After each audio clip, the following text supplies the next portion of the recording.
Всем привет! Турнир PCS-1 завершился, и наша команда финишировала на 9 месте.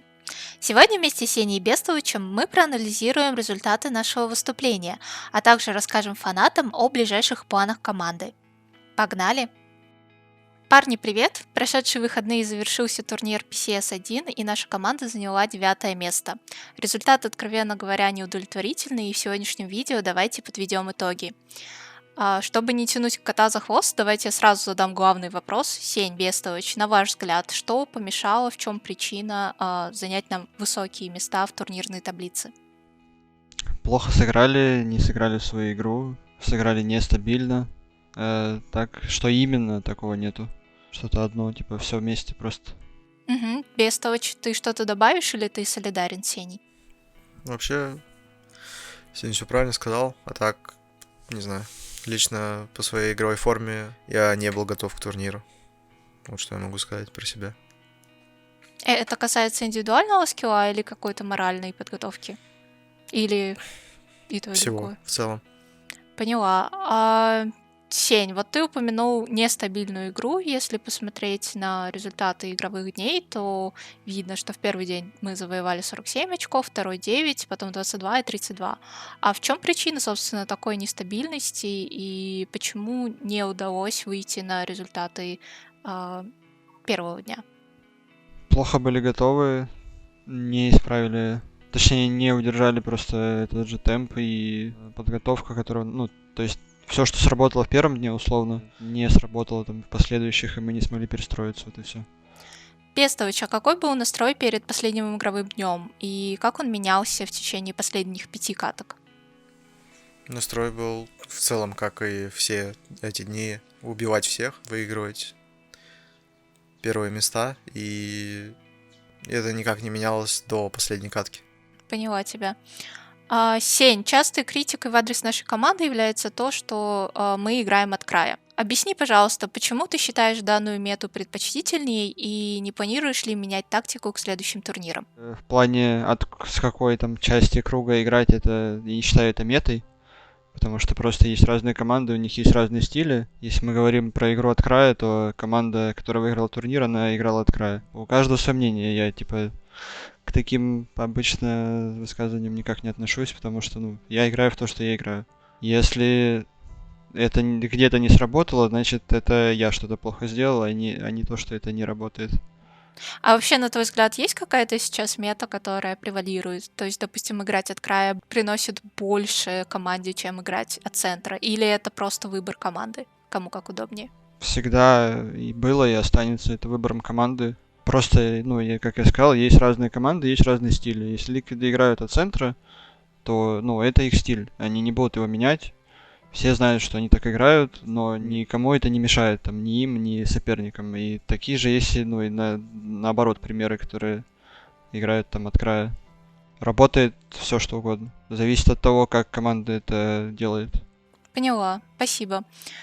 Бестович, мы на этом турнире отыграли Мирамара лучше, чем Ирангель. На Мирамаре у нас 69 очков, на Ирангеле 41.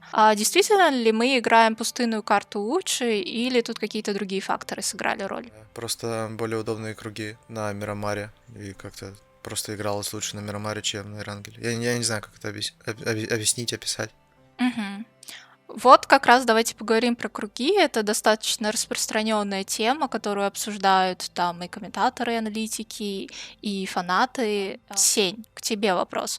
Объясни, пожалуйста, на твой взгляд, насколько действительно сильно круги влияют на игру команды, и конкретно в приложении к этому турниру проанализируй, насколько хорошо команда отыграла наши зоны и приспособилась к неудобным кругам.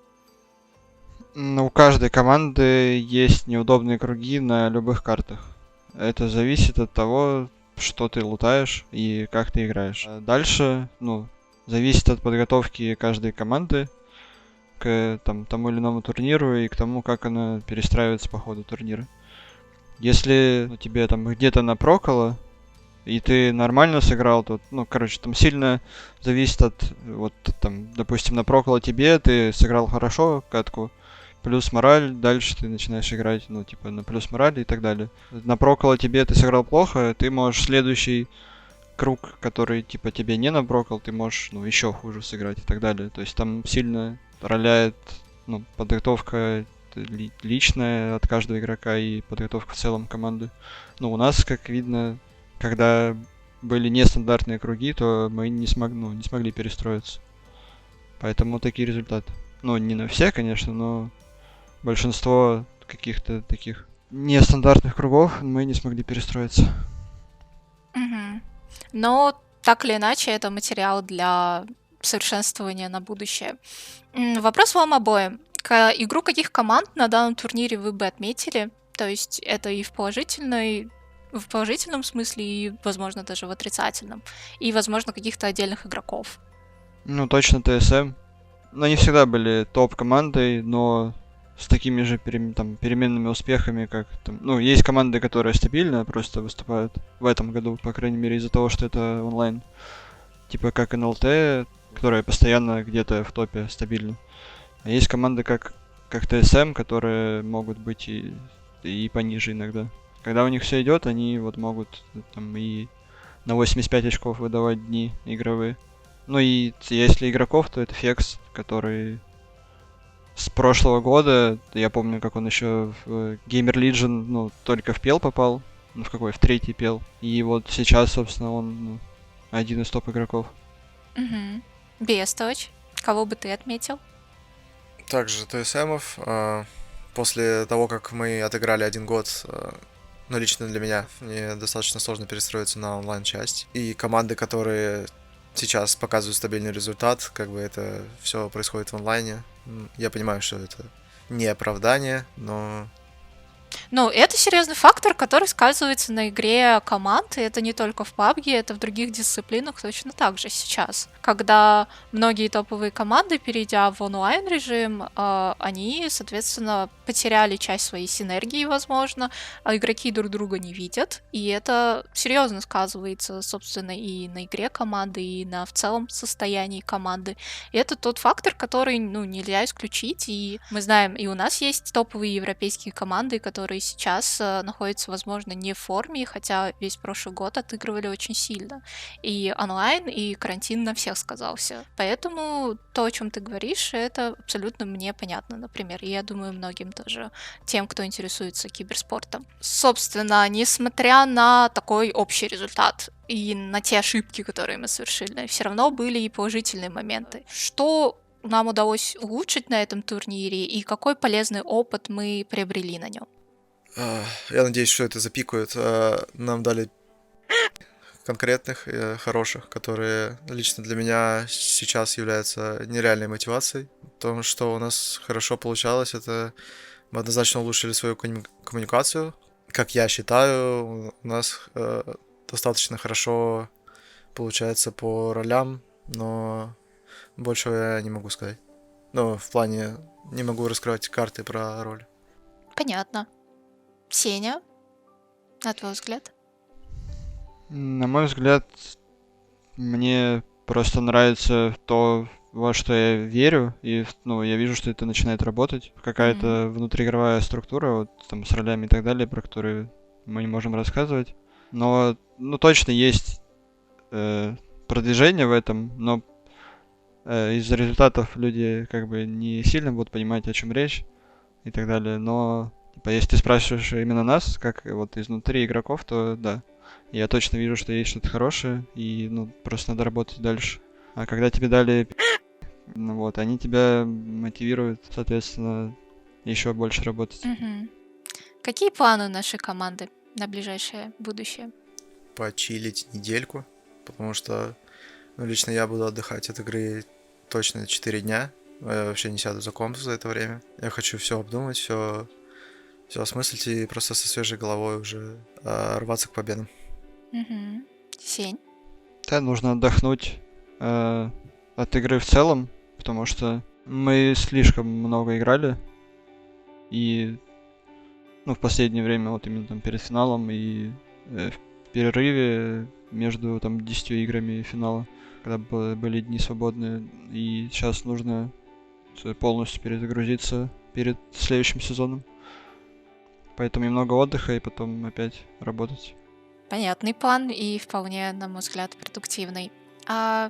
И напоследок давайте, собственно, поблагодарим наших фанатов, которые, я видела, люди, которые до последнего, на самом деле, как истинные фанаты, не критиковали, а поддерживали нас, и они верили то, что, несмотря ни на что, мы сможем совершить этот камбэк. Собственно, пару теплых слов нашим фанатам.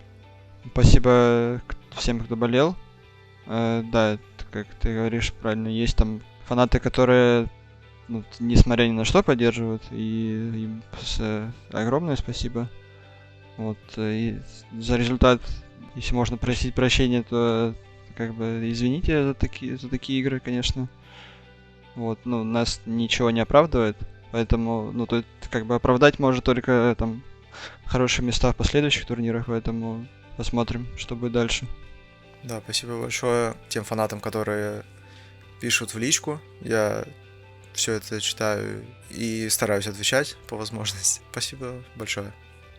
Присоединяюсь к благодарностям наших парней. Также хочу отдельно поблагодарить нашу организацию, которая, несмотря ни на какие результаты, продолжает оказывать нам поддержку. И все сотрудники Нави, которые тоже переживали и болели за парней до последнего. Вот. А ближайшие игры стартуют 7 августа. Групповой этап. Наша команда будет принимать, конечно же, участие. До этого момента следите. Возможно, будут какие-то небольшие турниры или стримы парней. Обо всем вы узнаете, как всегда, в соцсетях и пабликах Нави и Нави PUBG. Всем спасибо и до свидания. Парни, хорошего отдыха.